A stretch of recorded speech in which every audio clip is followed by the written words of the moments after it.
18세기는 민중의 발견의 세기고 19세기는 여자가 발견하는 세기고 20세기는 어린이 발견하는 세기라고 말하고 있습니다. 20세기에 들어서 비로소 어린이들의 소중함과 가치가 계몽이 되었다는 얘기입니다. 우리나라의 방정환 선생님에 의해서 어린이의 소중함이 사회에 인식되기를 시작하였습니다. 그래서 1923년 5월 1일이 어린이날로 첫 번째 시작이 되었습니다. 우리나라는 어린이날이 시행된 지 제 100년도 되지 않았습니다. 근데 우리 예수님은 벌써 2000년 전에 어린이가 존귀하다는 사실에 대해서 말씀해 주었고 어린이를 높여 주었으며 어린이는 어른들이 사랑해 줘야 될 최고의 존재임을 우리에게 가르쳐 주셨습니다. 마태복음 18장 1절에 보면은 천국에서 누가 큽니까? 라고 제자들에게 물었습니다. 지금 제자들의 관심은 서열에 있습니다. 누가 높고 크냐라고 하는 것입니다. 온통 제자들은 여기에 관심이 쏠려 있습니다. 그때 예수님께서 어린아이를 한가운데 세우시면서 이렇게 말씀하십니다. 어린아이들과 같이 되지 아니하면 결단코 천국에 들어가지 못하리라고 말씀하셨습니다.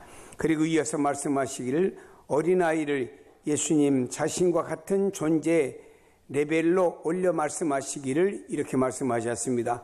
또 누구든지 내 이름으로 이런 어린아이 하나를 영접하면 곧 나를 영접함이니 라고 말씀하셨습니다. 참으로 놀라운 말씀이십니다.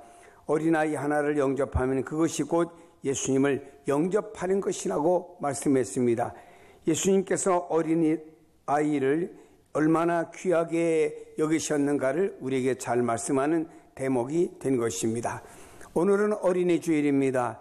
어린이의 중요성을 알고 그 미래가 그 어린이에 의해서 결정이 된다고 하는데 우리는 잘 알고 있습니다. 지금 한국교회는 매우 위기에 대해서 말들을 많이 합니다. 신앙의 질적인 문제가 위기에 직면해 있고 신앙과 삶의 괴리가 위기에 있고 훈련 없는 신앙에 관해서 많은 사람들이 말하며 위기라고 말들 하고 있습니다. 하지만 이 모든 문제 중에 가장 심각한 문제는 한국교회가 노령화되고 있다라고 하는 것입니다.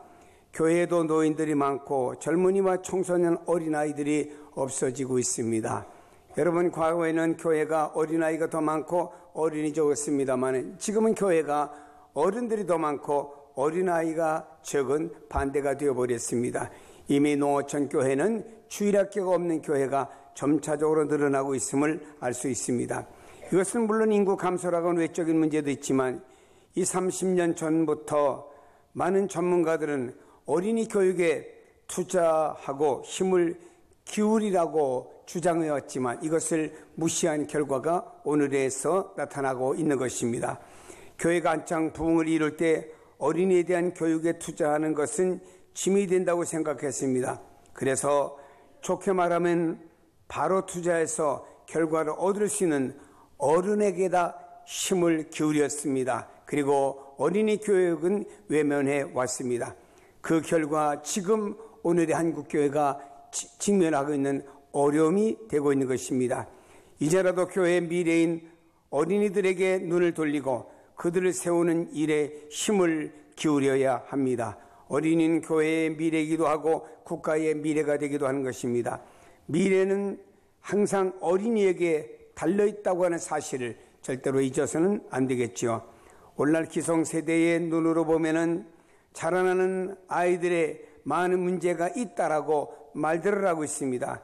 근데 교육학적인 시각에서 우리가 본다라고 하면은 문제 아이는 없고 다만 문제 있는 어른들만 있다라고 말할 수가 있습니다.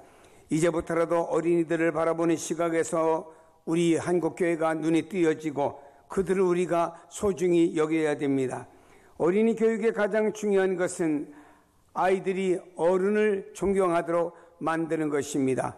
마음의 존경을 품지 않는 교육은 그저 정보나 잔소리에 불과한 것이 되고 맙니다. 하지만 존경하는 마음을 지니면 어른들이 교훈을 저들의 가슴에 삼아두었다가 저들의 삶의 푯대가 되고 길이 되어진다고 하는 거예요. 여러분, 어른들은 무엇을 들어도 금방 잊어버립니다. 아마 여러분들이 나와서 말씀을 듣고 예배드리고 가지만 집에 돌아가서 며칠 안에 잊어버릴 분들이 많아요.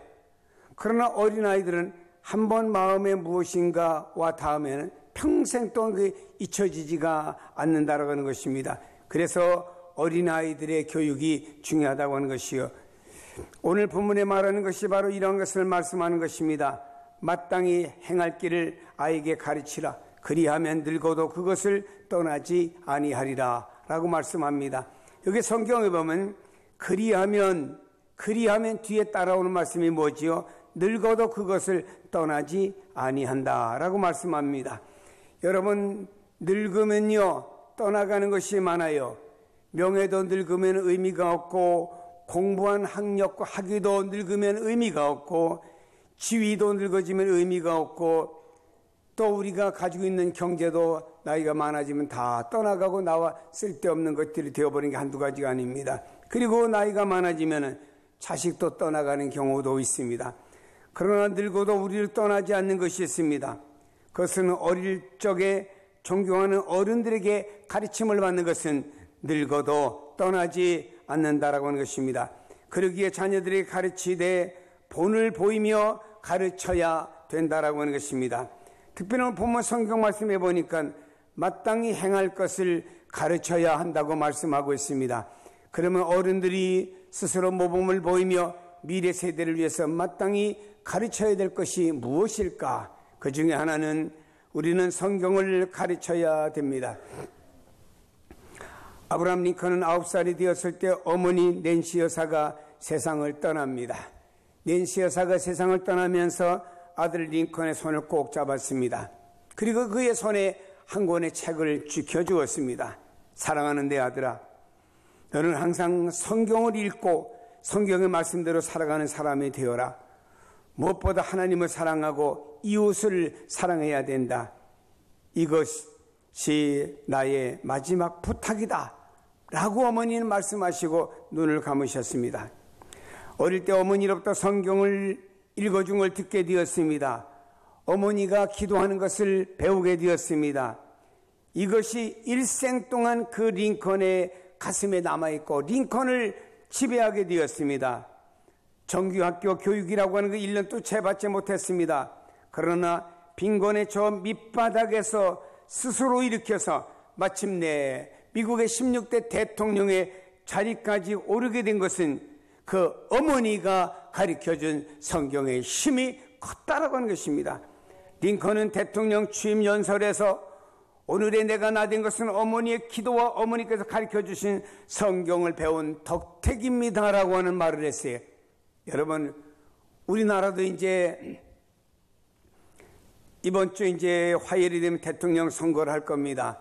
어떤 대통령이 세워지겠죠. 그럼 그 대통령 가운데 어떤 사람이 오늘 내가 나야 된 것이 어머니의 기도와 어머니께서 가르치는 성경 배운 덕분입니다 라고 말할 사람이 있을까요? 그러나 링컨은 분명히 그 대통령 취임식 연설 그 엄숙한 그 순간에 내가 오늘 대통령이 되었고 내가 나 된 것은 어머니의 기도였고 어머니가 가르쳐주고 유언으로 남겨진 성경 덕분이었습니다라고 말하게 되었습니다. 여러분, 성경 말씀하고 있습니다. 아이에게 가르치라고 그랬습니다. 어려서부터 성경 교육을 시켜야 된다는 의미를 찾게 되는 것입니다. 자녀들과 함께 성경을 보세요. 성경에 이렇게 되었구나 가르쳐 주세요. 할머니, 할아버지들도 손주와 손녀들에게 성경을 가르쳐 주세요.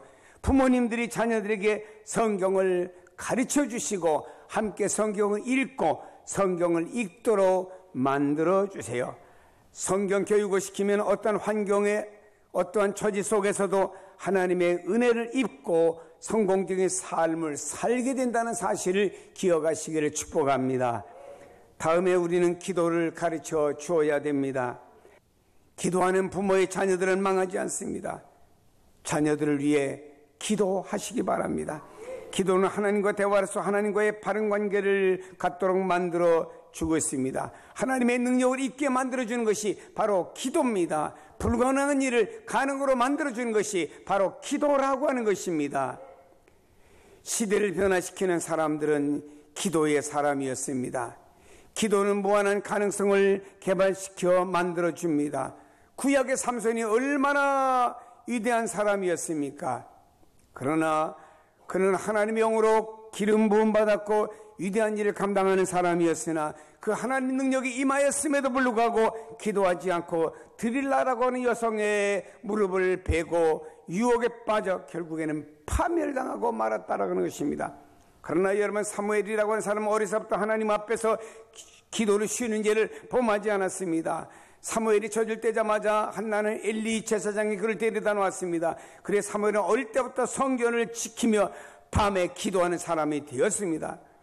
그들들 중에 어느 날 하나님의 음성을 듣게 되었고 이스라엘이 어려움에 처했을 때 지도자로 쓰임받은 사람이 바로 사무엘이라고 하는 것입니다. 사랑하는 여러분, 자녀에게 기도를 가르치세요. 자녀가 무엇을 요구하면은 부모는 덥적 자녀의 요구를 들어주지 마시기 바랍니다. 자녀가 뭘 요구하면은 그래, 필요한 거 있냐? 하나님께 기도해라. 그럼 그 아이가 하나님 앞에 며칠고 기도할 것 아닙니까? 그리고 나서 그 다음에 그 아이 요구를 들어주면은 그 아이의 마음속에 내가 하나님께 이렇게 기도했더니 하나님께서 부모님을 통해서 내 요구를 들어주었다고 생각할 거 아닙니까? 그럼 이 아이는 기도의 사람이 될 것이고 기도의 응답을 체험하는 사람이 될 것 아닙니까? 여러분, 마귀와 세상과 싸워서 이길 방법은 기도밖에 없습니다. 환경의 변화를 가져오는 유일한 길도 세상의 힘이 아닙니다. 기도의 힘으로만 가능한 줄로 믿습니다. 기도를 통해서 하나님의 능력을 받아서 그 자녀들이 매일매일 승리하는 길은 기도입니다. 그러므로 자녀들과 함께 기도하세요. 기도를 가르치세요. 조용히 그 아이로 하여금 기도하도록 만들어주세요. 분위기를 만들어주세요. 어려서부터 기도하면서 자라는 아이는 하나님이 함께하는 아이고, 이 아이는 탈선한 길을 갈 수 없고 이 아이는 바르게 세워지는 아이가 될 줄로 믿습니다. 사랑하는 여러분, 요즘에 할아버지, 할머니 그리고 손주들과 함께 앉아서 TV를 봅니다. 드라마 시간이 되면 아이가 할아버지, 할머니 혹은 아빠, 엄마 지금 드라마 나와, 시간 됐어 라고 안내를 해줍니다. 우르르 나와서 드라마 보면서 그 드라마 속에 모두가 빠져들어갑니다. 보지 말라는 얘기는 아닙니다. 그러나 여러분, 반대로 할아버지, 할머니 기도 시간 돼서 빨리 다 와, 지금 기도해야 돼, 온 식구가 앉아서 기도하는 그 습관 얼마나 좋겠습니까? 기도만이 승리하는 길인 줄로 믿습니다. 우리는 아이들에게 사랑을 가르쳐 주어야 됩니다. 구세군의 어머니로 불리는 캐서린 부스는 구세군의 창설자인 윌리엄 부스의 부인이었습니다. 부스 여사는 8명의 자녀를 두었습니다. 자신들의 능력을 발휘하게 했을 뿐더러 부친의 전도 사업에 도움을 주는 인물로 그 자녀들을 양육을 했습니다. 캐서린 부스에게 아이들을 어떻게 양육했길래 바로 컸고 어떻게 양육했길래 부모님을 돕는 아이들이 되었냐고 물었습니다. 그때 캐서린 부스는 이렇게 말했습니다. 언제나 악마보다 내가 앞서가기 때문입니다. 나쁜 습관을 배우기 전에 좋은 습관을 먼저 가르칩니다. 악마가 나쁜 생각을 가르치기 전에 내가 먼저 좋은 생각을 가르칩니다. 악마가 나쁜 지혜를 가르치기 전에 내가 먼저 하나님의 지혜를 가르칩니다.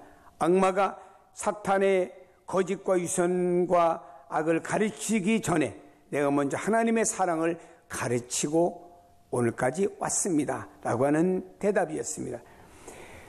자녀들이 잘못된 가치관에 물들게 되면 바꾸기 어려워요. 여러분, 자녀들 컸습니다. 성인들 됐습니다. 혹은 대학생 청소년 됐습니다. 말 잘 듣습니까? 이리 가려면 저리 가고 저리 가려면 이리 가고, 어떤 자녀는 교회 나와라 해도 교회도 안 나오고 하지 않습니까? 왜 그럴까요? 어릴 때부터, 아주 어릴 때부터 저희들에게 신앙을 가르치지 못했고 성경을 가르치지 못했고 저들에게 기도를 가르치지 못해서 그런 겁니다. 만일 그 아이들이 어릴 때부터 그렇게 배워서 오늘까지 자랐다고 하면 청소년이 되고 청년이 되어도 스스로 저들이 스스로 뜨거운 신앙을 저들이 발휘해 나갈 것 아니겠습니까? 여러분, 어려서부터 우리는 하나님을 가리켜야 됩니다. 세상에 나타나는 바르지 않은, 좋지 않은 일에 뿌리는 그 사랑의 결핍이 너무나 많습니다. 사랑이 없이는 문제를 해결할 수가 없잖아요. 모든 문제 해결은 사랑에 있습니다. 그래서 하나님도 죄의 문제를 사랑으로 푸셨잖아요. 그것이 바로 십자가 아닙니까? 풍성한 삶을 원한다면 사랑에 관심을 가져야 합니다. 사랑에 투자해야 됩니다. 그리고 사랑을 위해서 늘 노력을 해야 합니다. 부모의 사랑에 문제가 있을 때 자녀들은 문제아가 됩니다. 그래서 가정에 부모의 풍성한 사랑을 받지 못하고 대개 부부나 가정에 문제가 있는 부모 속에서 문제아가 나오지 않습니까? 여러분 가정에 문제아를 만들고 싶습니까? 그럼 부모가 문제 있는 부모가 되세요.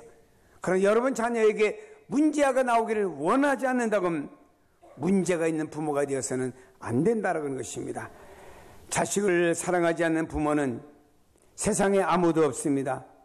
문제는 사랑을 자녀에게 전달하는 방법이라고 하는 것입니다. 얼마 전에 자벨 회장이 자기 자녀를 누가 폭행했다고 가서 그 사람을 데려가서 그 애를 폭행했습니다. 떠들썩에 신문이 났죠. 그런데 그 아들도 역시 보복성 폭행을 해서 무리를 일으켰습니다. 아들을 사랑하는 방법에 부모들에게 문제가 있을 수 있습니다. 아버지가 바르게 살면은, 바르게 가르치지 않으면 그 자녀들은 절대로 바르게 자랄 수가 없습니다. 여러분, 사랑을 가르치십시다. 아무리 세상이 악하고 아무리 잘못되어도 하나님의 사랑을 가르치고, 이 하나님의 사랑이 내 안에 있으면 내 이웃을 내 몸과 같이 사랑해야 된다고 하는 걸 가르치자 이 말이에요. 모든 계명의 요약이 뭔가요? 우로 하나님을 사랑하고 아래로 그 사랑의 근거에서 이웃을 사랑하는 것이 모든 계명의 근거 아닙니까? 그렇다고 하면 우리 마음속에 사랑이 가득한다고 하는 것만으로 자녀의 삶을 채워지는 게 아닙니다. 아이가 바르게 느끼고 바르게 실천할 수 있도록 부모가 가르쳐 주어야 되겠죠. 사랑을 모르는 것은 자녀들이 철이 없는 것이 아니라 가르치지 않은 부모 때문이라고 하는 것입니다. 우리는 먼저 하나님의 사랑을 가르치십시다. 부모 사랑도 가르치십시다. 이웃 사랑도 가르칩시다. 진정으로 사랑할 줄 아는 사람이 기쁨을 얻게 되고 존경과 칭찬을 얻게 되는 것입니다. 진정한 사랑할 줄 아는 사람이 다른 사람에게 신뢰를 받게 돼요. 풍성한 부모의 사랑을 받고, 여러분, 과보와 풍성한 사랑은 다릅니다. 그리고 하나님의 사랑을 느끼는 아이는 전혀 다르게 살도록 되어져 있다라고 하는 것입니다. 하나님을 사랑해야 은총의 삶을 영위할 수 있다는 사실을 가르치고 깨닫게 만들어 주어야 됩니다. 여러분, 하나님의 말씀을 어릴 때부터 가르치면은 늙어 세상 떠날 때까지 그 말씀을 떠나지 않고 바른 길을 가게 됩니다. 어떤 부목사님의 아이가 있는데 유아원만 갔다면 얼마나 설치는지 이 아이가 유아원에서 퇴학을 맞았대요. 도무지 아이들을 교육할 수 없기 때문에 그 부모님을 불러갖고 이 아이는 우리 유아원에서 교육할 수 없습니다. 그러니 부모님 그저 데려가라고 다른 유아원으로 옮겨봤습니다. 똑같은 상황이 벌어졌어요. 그래서 엄마가 이 아이는 유아원에 가서 안 되는구나 하고 엄마가 집에서 이 아이에게 잠언 1절부터 암송을 시켰습니다. 나중에는 이 아이가 7살 때 잠언 전체를 암송을 했어요. 잠언 전체를 이 아이가 암송하는 아이가 됐습니다. 그리고 8살이 돼서 초등학교를 들어갔습니다. 이 아이는 학교 갔다 와서 가방을 풀어놓고 제일 먼저 성경을 놓고는 성경을 암송하는 아이가 됐어요. 이 아이의 성품은 완전히 달라지고 말았습니다. 부모가 다르게 만든 것이 아니에요. 어린이집이 다르게 만든 것이 아닙니다. 하나님의 말씀이 이 아이 속에 있음으로 말미암아 이 아이에게 다름을 만들어 주었다라고 하는 거예요. 이 내용이 기독신문에까지 소개되어서 제가 읽어보고 그렇구나. 하나님의 말씀이 진정 어린 생명 하나까지도 변화시키는구나 하는 것을 느껴보게 되었습니다. 여러분, 우리 민족이 해방 이후에 남과 북으로 나눠져서 이제는 반세기가 훨씬 지나오면서 남과 북이 나름대로 교육을 해왔습니다. 그러나 그 결과는 완전히 다른 사람을 만들어 놓았어요. 북한의 어린이들과 남한의 어린이들은 완전히 다른 교육을 받고 자랐습니다. 그러다 이제는 저들이 성인이 되면서 아주 완전히 다른 사람이 되어버렸어요. 저들은 서로 적응할 수 없는 사람이 되어버리고 말았습니다. 여러분, 자녀들에게 어려서부터 무엇을 교육해야 되냐가 이렇게 중요한 거예요. 북한에 있는 어떤 젊은이들은 이 남한을 그렇게 적대시하고 있습니다. 왜냐? 그렇게 배웠기 때문에요. 여러분, 반세기 넘게 교육이라고 하는 것이 이렇게 국가를 다르게 만들었고 사람들을 다르게 만들었다고 하는 것입니다. 부모님들은 자녀들에게 본을 보이며 마땅히 자녀들에게 행할 길을 가르쳐야 될 줄로 믿습니다.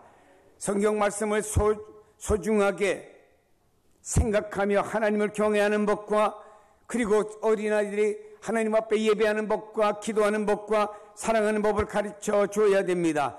부모의 복된 미래와 교회의 영광된 미래, 사회의 희망찬 미래, 다가올 하나님의 나라의 영광이 한 아이를 바르게 교육했느냐에 따라서 그 아이들 가슴 속에 하나님의 사랑이 있느냐에 따라서 달라지는 결과가 될 수도 있다라고 하는 것입니다. 사랑하는 여러분, 우리 자녀들은 옥토와 같습니다. 이 땅에다가 무엇을 심느냐에 따라서 달라지는 거예요. 자녀들은 백지와 같이 하얀 존재들입니다. 거기다가 연필을 가지고 혹은 크레파스를 가지고 물감을 가지고 무엇을 그리냐에 따라 달라요.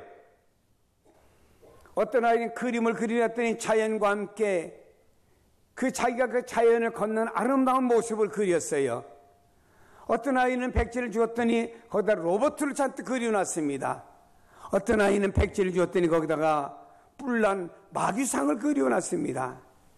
그 아이들의 마음이 어떠냐에 따라서 백지에 그려지는 그림이 달라질 수도 있다라고 하는 것입니다. 무슨 씨를 뿌리냐에 따라서 자라나는 게 달라요.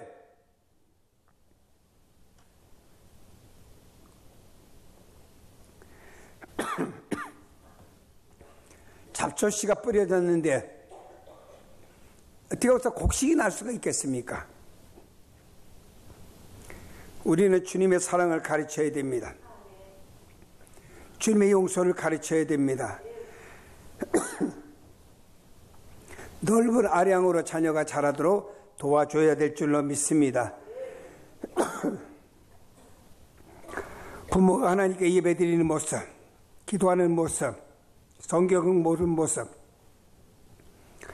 사랑으로 이해하는 모습을 우리가 보여줘야 됩니다. 그럴 때 자녀들에게도 좋은 열매가 나타날 줄로 믿습니다.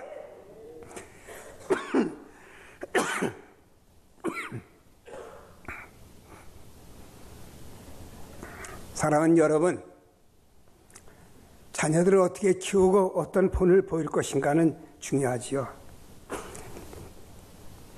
자녀가 나이가 얼마든지 간에 자녀의 미래를 위해서 이제부터라도 성경을 가르치고 기도를 가르치고 하나님의 사랑을 가르치고 부모가 본됨을 보여줄 수 있는 부모가 되기를 축복합니다.